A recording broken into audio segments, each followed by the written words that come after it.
एकनाथराव शिंदे साहेबांनी काही वेगळी भूमिका घेतली, पण त्यावेळेस माझे सगळे आमदार जवळपास आम्ही MLA MLC धरून 60 पेक्षा जास्त आमदार होत राष्ट्रवादी काँग्रेस पक्षाचे।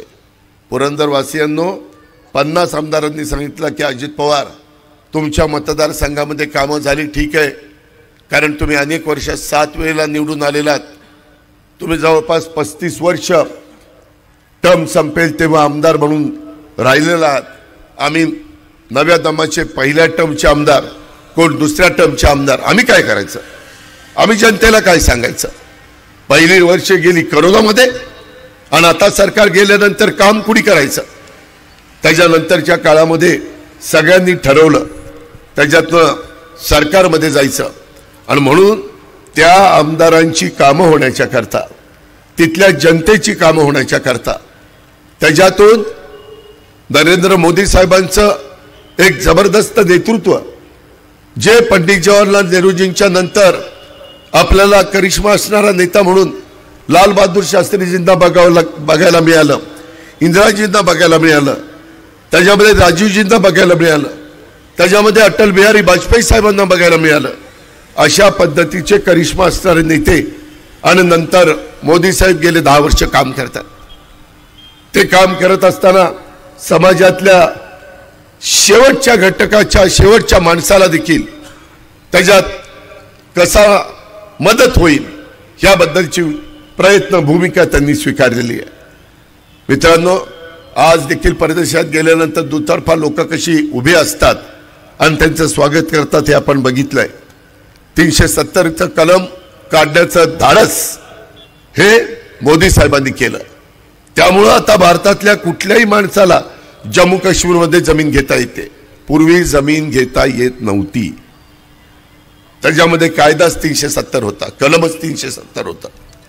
एवढ्यावर नाही, त्याच्यामध्ये 500 वर्ष श्रीरामाचं मंदिर बांधलं गेलेलं नव्हतं, त्याच्यामध्ये ते बांधलं गेलं। त्याच्यातनं बरेच माझे सहकारी, बरीच जनता भारतातली त्यांनी समाधान व्यक्त केलं। असे कितीतरी धाडसी निर्णय, मग पुलवामाचा असेल, इतर वेगवेगळ्या प्रकारे ज्यावेळेस पाकिस्ताननी चुकीच्या गोष्टी केल्यानंतर पाकिस्तानवर देखील हल्ला करण्याच्या करता मागं पुढे त्यांनी पाहिलं नाही।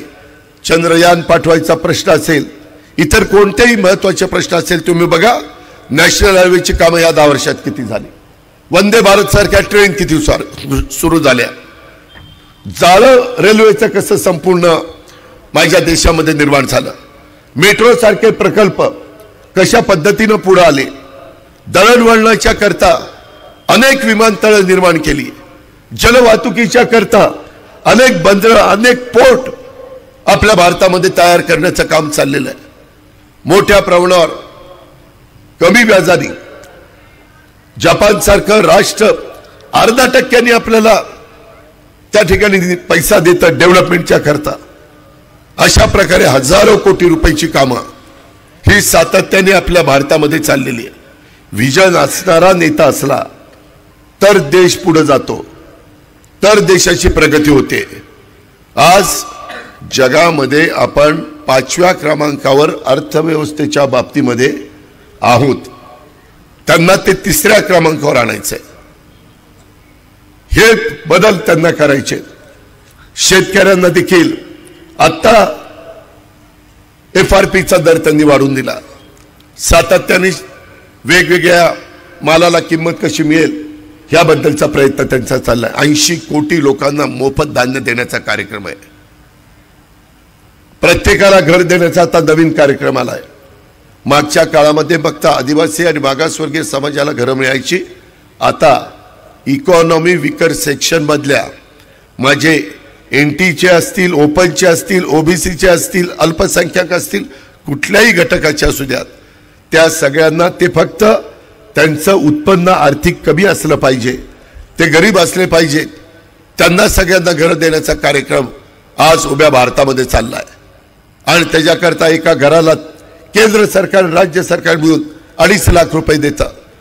बाकीचे कामगार मंडळातनं काही निधी आपण घालतो, जर महानगरपालिका असेल तर महानगरपालिका काही निधी घालते। या पद्धतीनं घरबांधणीचा मोठा कार्यक्रम आपण हातामध्ये घेतलेला आहे. पाण्याच्या संदर्भातल्या स्कीम केंद्राने 50% निधी दिला आहे.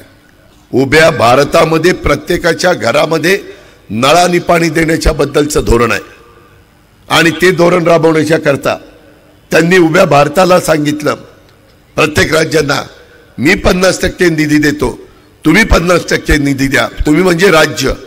आणि संपूर्ण आज देशाला स्वातंत्र्य मिळून 75 वर्ष झाली. आया बहिणींना